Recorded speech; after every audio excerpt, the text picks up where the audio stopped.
Welcome दोस्तों, आपके अपने इस YouTube चैनल पर आपका स्वागत है। आज की इस वीडियो में हम देखने वाले हैं क्लास 8 का मैथ्स का जो प्रैक्टिस सेट 12.2 है उसके आंसर देखने वाले, ठीक है। तो दोस्तों, लेकिन उससे पहले अगर आप इस चैनल पर नए होंगे तो चैनल को जरूर से सब्सक्राइब कर दीजिए, ताकि हर एक नई आने वाली वीडियो का नोटिफिकेशन आपको मिलता रहेगा और आपसे एक भी वीडियो मिस ना हो। और बाद में अगर आपको ये वीडियो अच्छा लगता है तो अपने दोस्तों के साथ में शेयर करना मत भूलना। तो चलिए स्टार्ट करते हैं।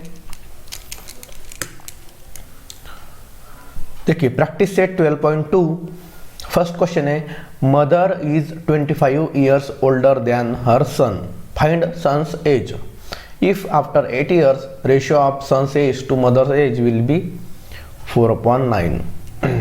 ठीक है, तो पहले इसका मीनिंग समझते हैं। देखिए, mother is 25 years older than her son, मतलब जो मदर है वो 25 साल बड़ी है किससे? हर सन, उसके बच्चे से। ठीक है, फाइंड सन्स एज।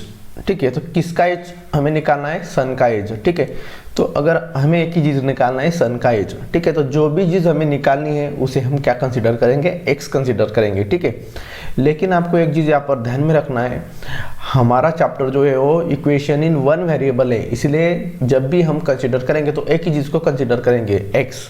ठीक है, दूसरी चीज कंसीडर नहीं करेंगे। ठीक है, तो फाइंड सन्स एज, जो निकालना है उसे हम एक्स कंसीडर करेंगे। हमें क्या निकालना है? Find son's age. तो हम क्या लिखेंगे? लेट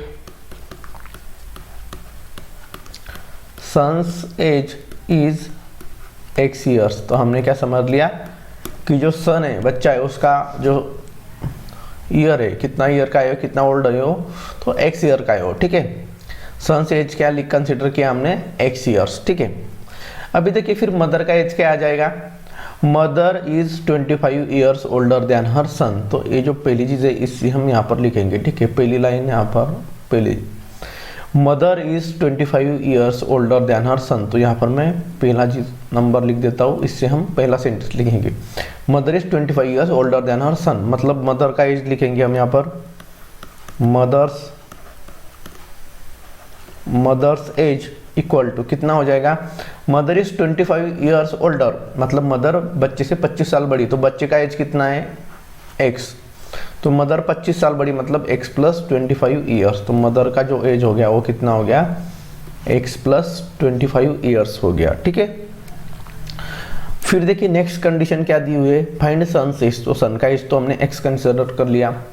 इफ आफ्टर 8 ईयर्स, मतलब 8 साल के बाद में, ratio of son's age to mother's age will be 4/9, मतलब 8 साल के बाद में दोनों का एज का जो रेशियो रहेगा वो कितना रहेगा? 4/9। ठीक है, तो ये जो सेकंड कंडीशन है यहाँ पर, इसको अंडरलाइन करता हूँ मैं और 2 नंबर से यहाँ पर इंडिकेट करता हूँ। जो 2 नंबर है वो हमारा वो क्या है? सेकंड कंडीशन है। ठीक है, तो मैं यहाँ पर लिखता हूँ फ्रॉम गिवन कंडीशन।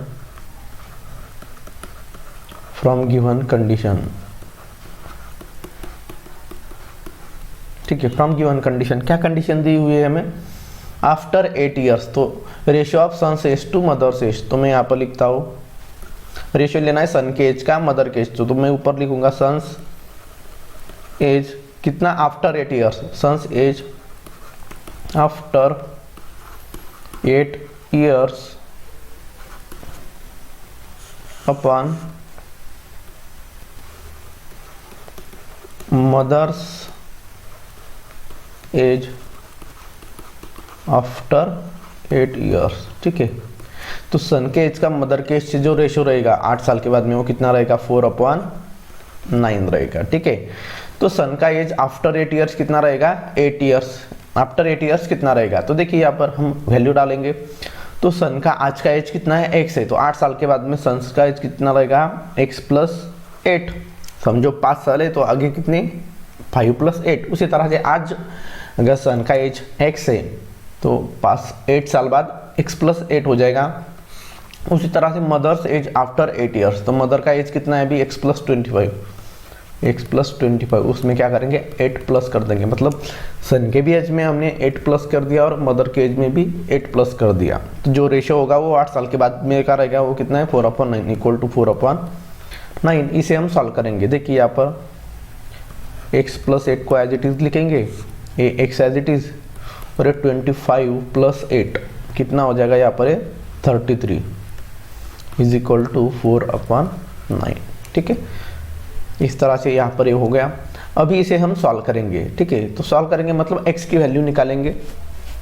अभी देखिए यहाँ पर बीच में अगर इक्वल साइन रहेगा तो 9 से हम x + 8 को मल्टीप्लाई करेंगे, तो 9 multiply by x + 8 equal to 4 और ब्रैकेट में x + 33। इस तरह से हमने मल्टीप्लिकेशन कर ली, मतलब 4 को इससे मल्टीप्लाई किया और इक्वल टू के बाद में इसको इससे मल्टीप्लाई किया। ठीक है, और बीच में दोनों के इक्वल साइन दिया। अभी सॉल्व करेंगे, 9 से 8 को मल्टीप्लाई करेंगे तो 9x हो जाएगा, और 9 को 8 से मल्टीप्लाई करेंगे तो 9 8 72। 4 मल्टीप्लाई बाय x हो जाएगा 4x प्लस 33 मल्टीप्लाई बाय 4 कितना हो जाएगा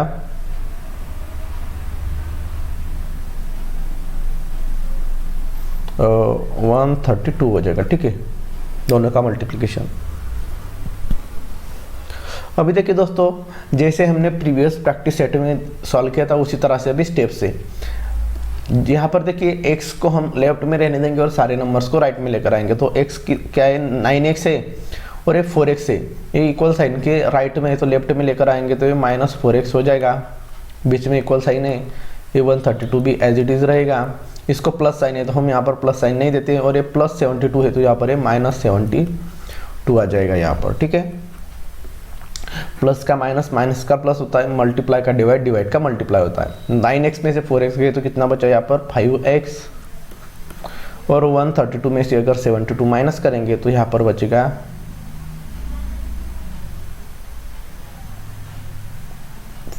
2 में से 2 गए 0, और ये 13 में से 7 गए 60। ठीक है, अभी देखिए 5 और x के बीच में कोई साइन नहीं, मतलब दोनों एक दूसरे को मल्टीप्लाई में है, तो ये 60 एज इट इज देखेंगे। यहाँ पर 5 मल्टीप्लाई में है तो यहाँ पर आ जाएगा डिवाइड में, और x को 60 को अगर 5 से डिवाइड करेंगे 60 डिवाइडेड बाय 5 तो 5 1 जा 5, 6 में से 5 गया 1 और 0, 5 2 जा 10।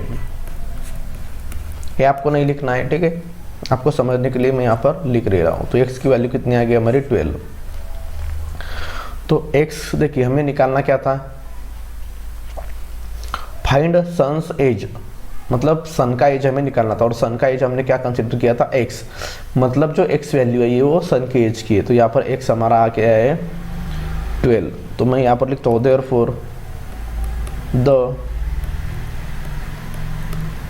Sons age is 12 years. Son का एज कितना है 12 साल है। इस तरह से हमें इसको निकाल लेना है। ठीक है, चलिए नेक्स्ट एग्जांपल देखते हैं।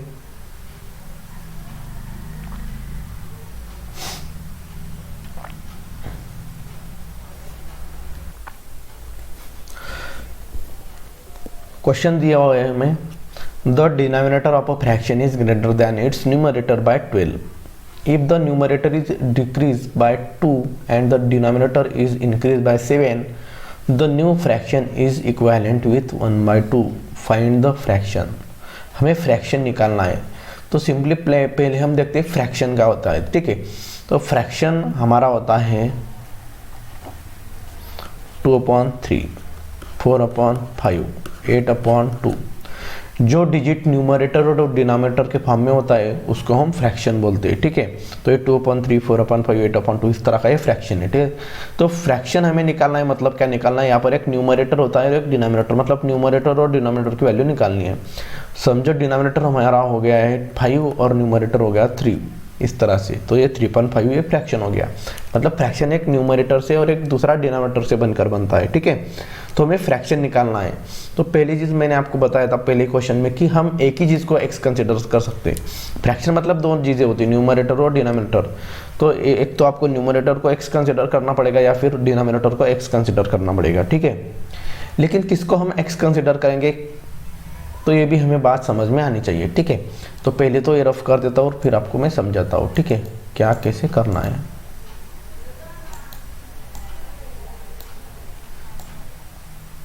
इसको हम डिलीट कर देंगे। देखिए अभी हम समझेंगे कि किसको कंसिडर करना है। तो देखिए यहाँ पर क्या दिया है, the denominator of a fraction is greater than its numerator. Then के बाद में जो वर्ड आएगा उसको हम x कंसिडर करेंगे कि देन के बाद में न्यूमरेटर है या डिनोमिनेटर, यहाँ पर न्यूमरेटर दिया हुआ है तो हम क्या करेंगे, लेट न्यूमरेटर इज x। हमने न्यूमरेटर को क्या कर दिया, कंसिडर x कर दिया। देखिए अभी कंडीशन क्या दी हुई है, कंडीशन से हम यहाँ पर पहला सेंटेंस लिखेंगे, the denominator of a fraction is greater than its numerator bye 12। तो डिनोमिनेटर ऑफ अ फ्रैक्शन कैसा है, greater than its numerator bye 2। तो न्यूमरेटर से 12 से बड़ा है डिनोमिनेटर, तो हम यहाँ पर लिखेंगे denominator is equal to numerator से 12 से बड़ा है डिनोमिनेटर, मतलब न्यूमरेटर हमारा क्या कंसिडर किया हमने x, तो ये डिनोमिनेटर क्या हो गया x प्लस 12, मतलब न्यूमरेटर से 12 से बड़ा तो न्यूमरेटर प्लस 12 ये हो गया डिनोमिनेटर। ठीक है, इस तरह से आ गया हमारा। फिर आगे देखिए, इसको हम पहली कंडीशन बोलेंगे।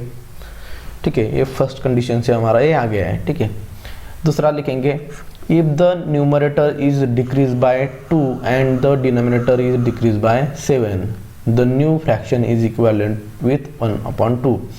मतलब न्यूमरेटर को क्या करना है, 2 से कम करना है और डिनोमिनेटर को 7 से कम करना है। तो न्यूमरेटर क्या है हमारा x, तो मैं यहाँ पर लिखता हूँ पहले फ्रॉम गिवन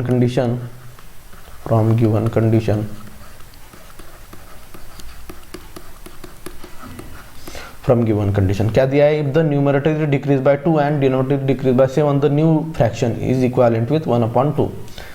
तो न्यूमरेटर 2 से कम कर देंगे, न्यूमरेटर हमारा x है तो हम x को 2 से कम करेंगे। फिर दूसरा क्या है, denominator is increase by 7, denominator को 7 से बढ़ा देना है। तो डिनोमिनेटर क्या हमारा x प्लस 12 है तो उसको 7 से बढ़ा देना है, मतलब x प्लस 12 के अंदर 7 ऐड करेंगे।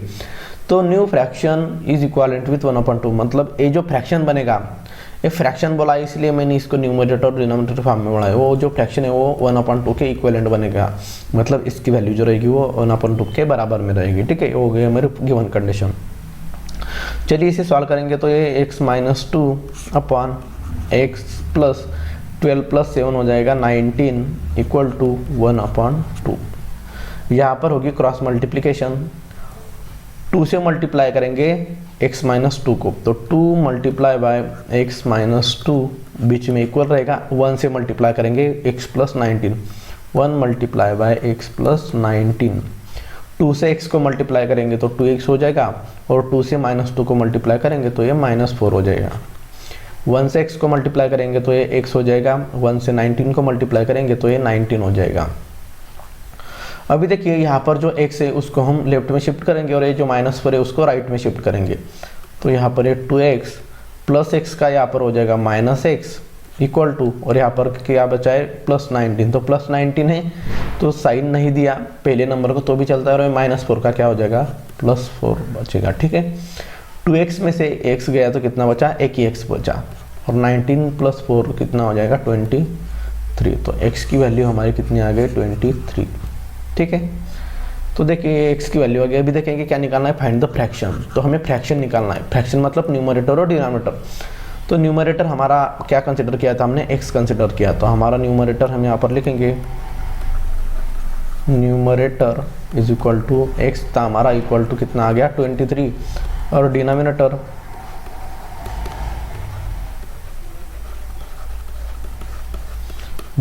तो डिनोमिनेटर हमने क्या कंसिडर किया था x प्लस 12, तो यहाँ पर डिनोमिनेटर हो जाएगा x प्लस 12, लेकिन हमें x की वैल्यू की पता है कितनी है 23, तो x की जगह पर मैं 23 पुट करूँगा और ये प्लस 12, तो ये हो जाएगा 35। ठीक है, न्यूमरेटर भी मिल गया, डिनोमिनेटर भी बन गया। तो मैं यहाँ पर लिखता हूँ द फ्रैक्शन इज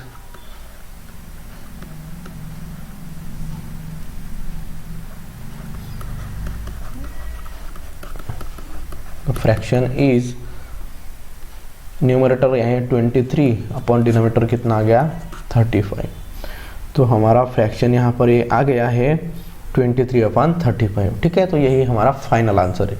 तो इसको हम करेंगे ब्रैकेट।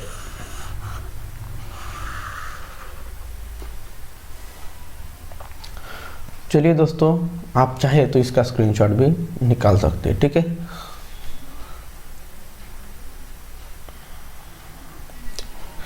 चलिए दोस्तों, नेक्स्ट एग्जांपल सॉल्व करेंगे।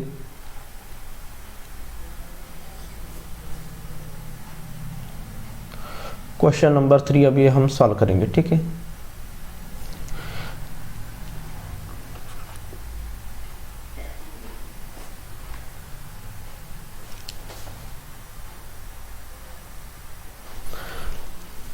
The ratio of weights of copper and zinc in brass is 13:7.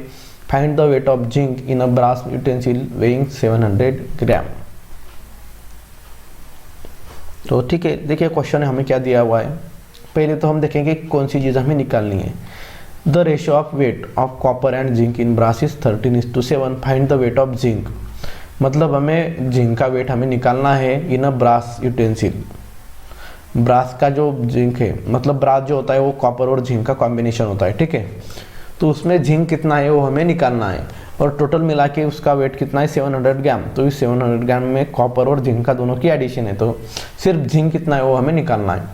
तो जब भी हमें ये इस तरह से रेशियो दिया रहेगा तो उसको हम x से मल्टीप्लाई करके वो चीज़ें लिखेंगे। मतलब कॉपर और जिंक का रेशियो दिया हुआ है 13:7, तो कॉपर हम कंसिडर करेंगे 13 ग्राम है और जिंक कंसिडर करेंगे 7 ग्राम है, ठीक है। तो लेट द वेट का रेशियो दिया है तो वेट कंसिडर करेंगे। The weight of copper is 13x and zinc is 7x। Copper का जिंक के साथ में रेशियो दिया है तो कॉपर का 13x और जिंक का हमने 7x कंसिडर कर लिया। Find the weight of zinc, तो जिंक का हमें वेट निकालना है, मतलब 7x की वैल्यू निकालनी है। ब्रास यूटेंसिल्स वेइंग 700 ग्राम। तो देखिए जो मेटल है उसका टोटल वेट कितना है 700 ग्राम। तो यहाँ पर मैं लिखता हूँ, देखिए अब ब्रास यूटेंसिल वेइंग 700 ग्राम। तो ब्रास का टोटल ये जो कंडीशन है, तो मैं यहाँ पर लिखता हूँ from given condition, from given condition. क्या कंडीशन दी हुई है हमें, तो टोटल वेट कितना है 700 ग्राम। तो कॉपर का वेट प्लस जिंक का वेट इज इक्वल टू होता है हमारा ब्रास टोटल वेट। तो कॉपर कितना है हमारा 13x और जिंक है 7x, मतलब 13x plus 7x is equal to total कितना ग्राम हो जाएगा, यहाँ पर है 700 ग्राम। 13 प्लस 7 हो जाएगा 20x इज इक्वल टू 700। ये 20x के साथ में मल्टीप्लाई में है तो यहाँ पर आ जाएगा डिवाइड में, एक जीरो और एक जीरो गया। अभी 70 को 2 से डिवाइड करेंगे तो आंसर आ जाएगा 35। देखिए 2 3 जा 6, 2 5 जा 10, तो यहाँ पर आ गया 35। x की वैल्यू कितनी आ गई 35। तो हमें क्या निकालना है, वेट ऑफ जिंक निकालना है। तो जिंक इज 7 ग्राम है, तो हम यहाँ पर लिखेंगे wait of zinc is 7x है। तो 7x है हमारा वेट ऑफ जिंक। तो 7x मतलब क्या हो गया, 7 और x और 7 के बीच में मल्टीप्लाई का साइन कुछ नहीं, मतलब मल्टीप्लाई और मल्टीप्लाई बाय 35। तो 35 से 7 को मल्टीप्लाई करेंगे तो 245 ग्राम यहाँ पर आ जाएगा, ठीक है। इस तरह से हमारा फाइनल आंसर आ गया है।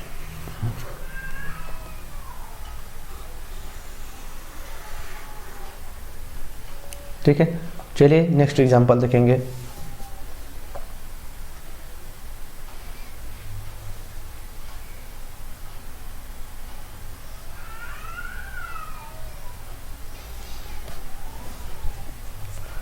देखिए हमें क्वेश्चन दिया हुआ है, question number 4, find 3 consecutive whole numbers whose sum is more than 45 but less than 54। काफ़ी आसान है। देखिए फाइंड 3 consecutive whole numbers, तो whole numbers मतलब क्या है, तो हमें दिए हुए क्या नहीं, तो हमें 3 consecutive मतलब एक के बाद एक आने वाले। जैसे अगर 2 रहेगा तो 2 के बाद में 3, फिर 3 के बाद में 4, मतलब 2 3 4 5 6 7 10 12 13 50, 51, 52, इस तरह से जो कॉन्जिक्यूटिव नंबर्स है उनका सम दिया हुआ है 45, ठीक है।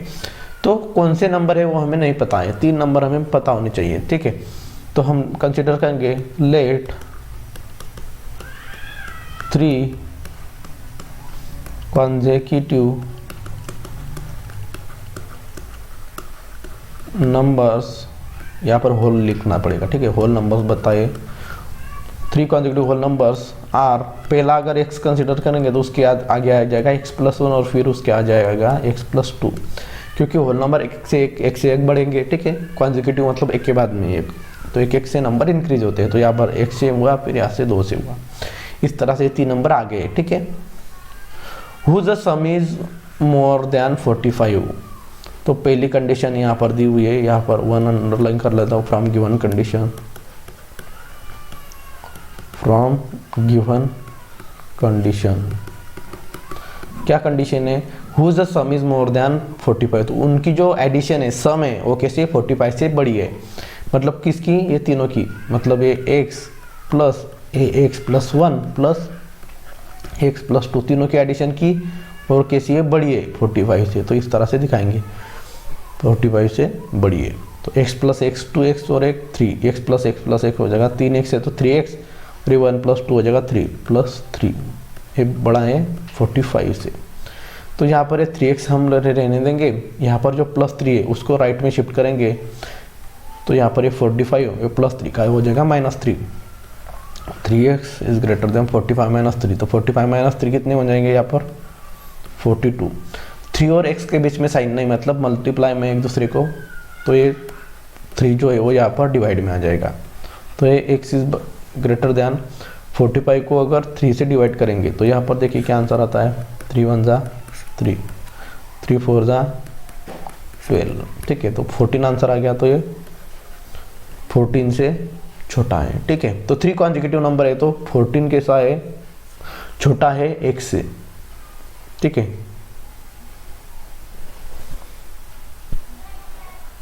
मतलब 14 से x कैसा है? बड़ा है। तो x 14 से बड़ा है, मतलब कौन से नंबर आएंगे? 3। तो मैं यहाँ पर लिखता हूँ 3 कॉन्जिक्यूटिव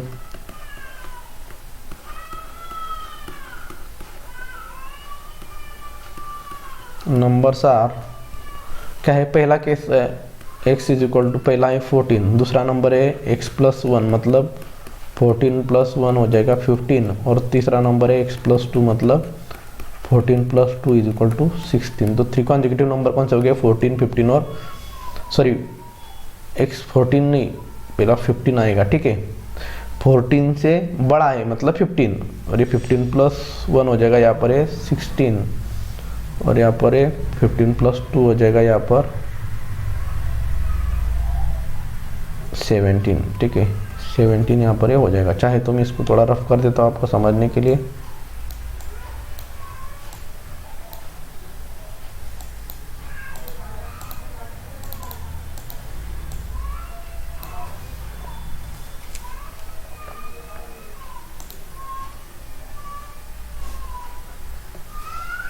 ठीक है, 15 + 1 हो जाएगा 16, और ये 15 + 2 इज इक्वल टू हो जाएगा 17। इस तरह से 15, 16 और 17 नंबर हो गए, ठीक है। लेकिन ये एक ही कंडीशन होगी, बट लेस देन 54, मतलब उनकी सम कैसी है? 54 से छोटी है। तो यहाँ पर हम लिखेंगे फ्रॉम गिवन कंडीशन, ये दूसरी कंडीशन है हमारी, ठीक है। तो आपको समझने के लिए मैं यहाँ पर अंडरलाइन कर देता हूँ, ठीक है, ताकि आपको समझ में आए। तो लेस देन 54 मतलब ये सेकेंड कंडीशन है, लेस देन 54। तो तीनों की सम हम 54 से छोटी दिखाएंगे, ठीक है। तो देखिए यहाँ पर फ्रॉम गिवन कंडीशन, हर एक एग्जांपल में 2-2 कंडीशन दी हुई है। क्या है? तीनों की सम x + x+1 + x+2, तीनों की एडिशन कैसी है? सॉरी छोटी है, किससे? इसको तो मैं रफ ही कर देता हूँ,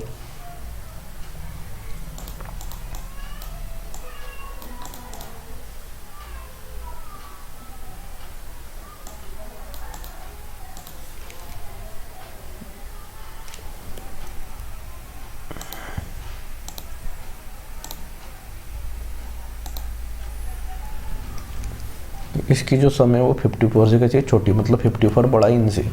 x प्लस एक्स हो जाएगा ये 3x, और प्लस x प्लस 2 हो जाएगा यहाँ पर 3 ग्रेटर लेस दैन 54। फिर यहाँ पर 3x, यहाँ पर ये प्लस 3 है तो यहाँ पर ये आ जाएगा -3।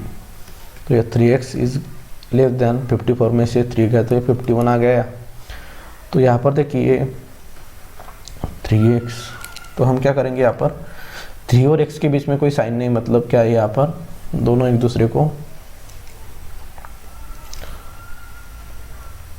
मल्टीप्लाई में, तो यहाँ पर x बचेगा तो यहाँ पर ये 51, ये मल्टीप्लाई में 3 था, यहाँ पर डिवाइड में आ जाएगा। तो 51 को अगर 3 से हम डिवाइड करेंगे तो ये 3 1 जा 3, 2 1, 3 7 जा 21, तो यहाँ पर ये आ गया आंसर 17। तो x के साय 17 से छोटा है, तो 17 से छोटे नंबर कौन से आएंगे, तो पहला नंबर है x इज इक्वल टू 17 से छोटा कितना आ जाएगा 16। फिर x प्लस 1 क्या हो जाएगा 16 प्लस 1 इज इक्वल टू 17, और ये x प्लस 2 मतलब 16 प्लस 2 इज इक्वल टू 18। तो 3 कॉन्जिक्यूटिव कौन से नंबर आ गए 16, 17, 18, और दूसरे कौन से आ गए थे हमारे 16, 17, 18 और 15, 16, 17। तो हम यहाँ पर लिखेंगे 3 consecutive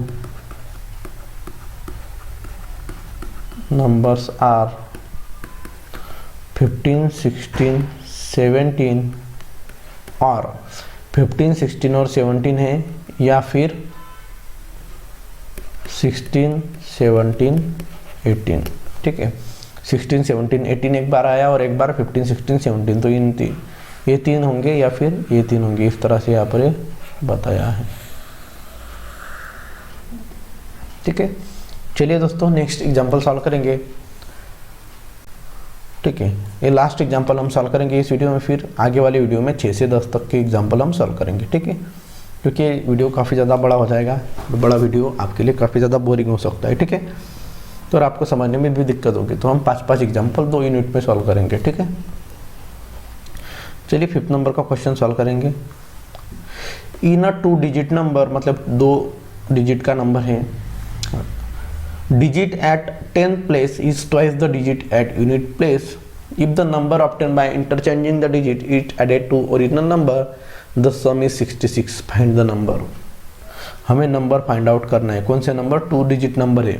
ठीक है, तो उसमें से पहला नंबर कौन सा, दूसरा नंबर कौन सा, वो दोनों नंबर हमें फाइंड करना है, 2 डिजिट नंबर्स। ठीक है, तो यहाँ पर 2 डिजिट नंबर है, तो यहाँ पर 2 नंबर आएंगे, एक यूनिट प्लेस का और एक 10th प्लेस का। ठीक है, ठीक है, समझो अभी यहाँ पर 25 लिख दिया, तो यहाँ पर यूनिट प्लेस में आ गया 5 और 10th प्लेस पर आ गया 2।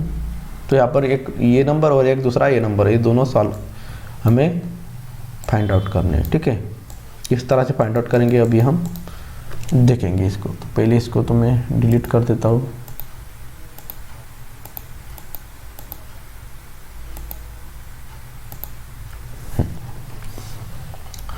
यूनिट प्लेस के नंबर को x कंसीडर करेंगे कि 10th प्लेस को। तो ये देखिए यहाँ पर किस तरह से, देखिए digit at the 10th place is twice the digit at unit place, मतलब 10th प्लेस का जो डिजिट है वो कैसा है, डबल है किसके, यूनिट प्लेस के डिजिट से। तो 2 नंबर में जो आया है वहाँ पर आपको बताया था ध्यान के बाद में, तो यहाँ पर देखिए यहाँ पर ट्वाइस मतलब 2 गुना है किससे, यूनिट प्लेस के। तो किसके 2 गुना है, यूनिट प्लेस के, तो मतलब ध्यान मतलब यूनिट प्लेस से ही ज़्यादा हो गया। तो जो सेकंड नंबर में ना आया है यहाँ पर यूनिट प्लेस, तो उसके यूनिट प्लेस को डिजिट को हम x कंसिडर करेंगे। तो हम यहाँ पर लिखेंगे let units place digit is x, unit place का डिजिट क्या हो गया, x हो गया। तो यहाँ पर हमें क्या दिया है, digit at the 10th place is twice the digit at the unit place. तो हम 10th प्लेस का डिजिट यहाँ पर हम ये जो कंडीशन दी है यहाँ पर 1 नंबर, इससे हम लिखेंगे 10th प्लेस डिजिट, मतलब 10 प्लेस जो है उसका वो कौन सा डिजिट है, कैसा है, तो 10th place is twice the digit at the unit place, unit place के डिजिट से 2 गुना बड़ा है। तो एक यूनिट प्लेस का है तो 2 गुना बड़ा, मतलब 2x यूनिट प्लेस से 2 गुना बड़ा। ठीक है, ठीक है, अभी जो कंडीशन दी होगी वो कंडीशन यहाँ पर लिखेंगे हम। फ्रॉम गिवन कंडीशन, क्या कंडीशन दी हुई है हमें, if the number obtain by interchanging the digits is added to the original number the sum is 66। ठीक है, तो यूनिट प्लेस और 10 डिजिट का हमने नंबर यहाँ पर लिख दिया। ठीक है, तो 2 डिजिट नंबर हम यहाँ पर पहले फॉर्म करेंगे, तो 2 डिजिट नंबर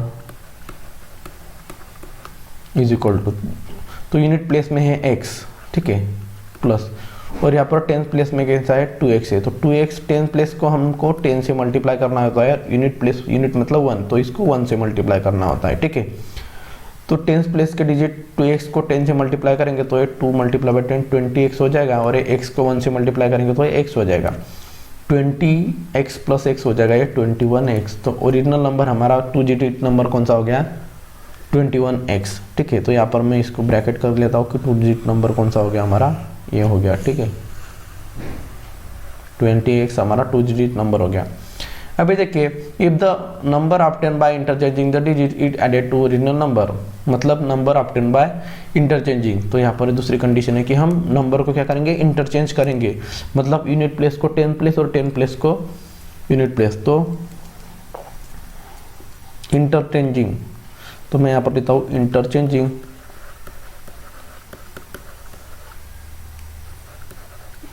ठीक है, इसको दो रफ कर देंगे हम।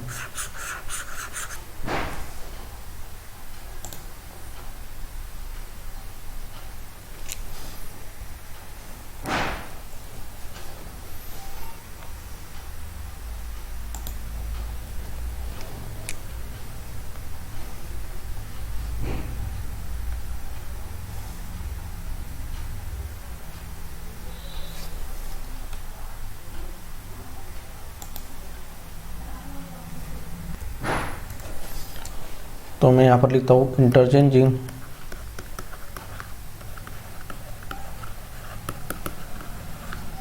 डिजिट, इंटरचेंजिंग करने के बाद कौन सा डिजिट हमें मिलेगा, तो यूनिट प्लेस को 10 प्लेस पे और 10 प्लेस को यूनिट प्लेस पे, तो यहाँ पर हम क्या करेंगे x को यूनिट प्लेस को 10 से मल्टीप्लाई करेंगे, प्लस फिर यूनिट प्लेस को 10 प्लेस को 1 से मल्टीप्लाई करेंगे, उल्टा कर दिया। यहाँ पर हमने यूनिट प्लेस पे 2x लिया था और 10 प्लेस पे 2x लिया था और यूनिट प्लेस पे x, यहाँ पर हमने 10 प्लेस पे x लिया और यूनिट प्लेस पे 2x, तो x को 10 से मल्टीप्लाई करेंगे तो ये 10x हो जाएगा, और 2x को 1 से मल्टीप्लाई करेंगे तो 2x, तो 12 प्लस 2 हो जाएगा, 10 प्लस 2 12x। ठीक है, तो ये इंटरचेंजिंग डिजिट हमें यहाँ पर मिल गया है, इंटरचेंजिंग करने के बाद में जो डिजिट मिला है वो हमें मिल गया है। अभी देखिए क्या बोला है हमने यहाँ पर, if the number obtain by interchanging the digit is added to the original number, मतलब ये ओरिजिनल हमारा 2 डिजिट नंबर है, इसमें अगर हम इंटरचेंजिंग डिजिट को ऐड करेंगे तो हमारे सम कितना हो जाएगा 66। तो मैं यहाँ पर फिर से यहाँ पर अंडरलाइन कर देता हूँ, ये दूसरा कंडीशन है। ठीक है, कर दिया है पहले, तो फिर से फ्रॉम गिवन कंडीशन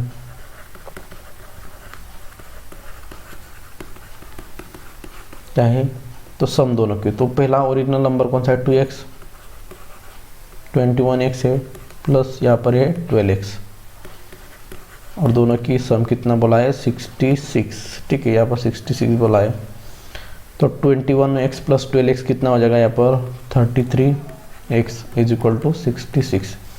33 और x के बीच में कोई साइन नहीं, मतलब दोनों मल्टीप्लाई में होंगे, तो यहाँ पर ये 33 डिवाइड में आ जाएगा। ठीक है, तो 33 1 33, 33 2 66, तो यहाँ पर आंसर आ गया 2, तो x की वैल्यू आ गई हमारी 2। ठीक है, तो हमें क्या निकालना था क्वेश्चन में, देखिए हमें क्या निकालना था, फाइंड द नंबर्स, तो दोनों नंबर्स हमें निकालना है, तो यूनिट प्लेस का नंबर है x और 10 प्लेस का नंबर है 2x, तो हम यहाँ पर लिखेंगे units place number is unit place digit is equal to क्या था हमारा x था और ये आ गया 2, और 10 प्लेस का digit 10 place digit equal to ये था हमारा 2x, तो ये 2 मल्टीप्लाई बाय x की वैल्यू कितनी आ गई यहाँ पर 2, तो ये 4 हो गया। ठीक है, तो एक नंबर हो गया 2 और दूसरा हो गया 4। ठीक है, इस तरह से ये दिया हुआ था, ठीक है। तो नंबर क्या बन जाएगा यहाँ पर देखिए, तो हम यहाँ पर लिखेंगे क्या है, ओरिजिनल नंबर क्या है 21x है। तो हम यहाँ पर लिखेंगे द नंबर इज, नंबर क्या है हमारा,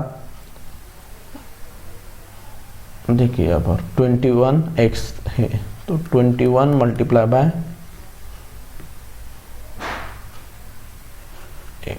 सॉरी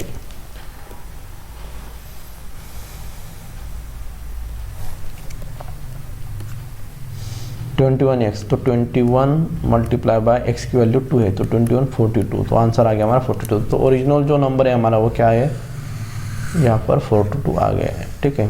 हमने ये यूनिट प्लेस और 10 प्लेस का डिजिट नहीं निकाला तो भी चलेगा, क्योंकि हमें नंबर फाइंड आउट करना था, ठीक है। तो आप चाहे तो इसको ना लिखे ये चीज़ को तो भी चलेगा, हमें ओरिजिनल नंबर लिखना है और ओरिजिनल नंबर हमारा क्या था 21x था, ठीक है। तो इसलिए हमने ये लिख दिया, ठीक है। आप चाहे तो अभी स्क्रीनशॉट निकाल सकते हैं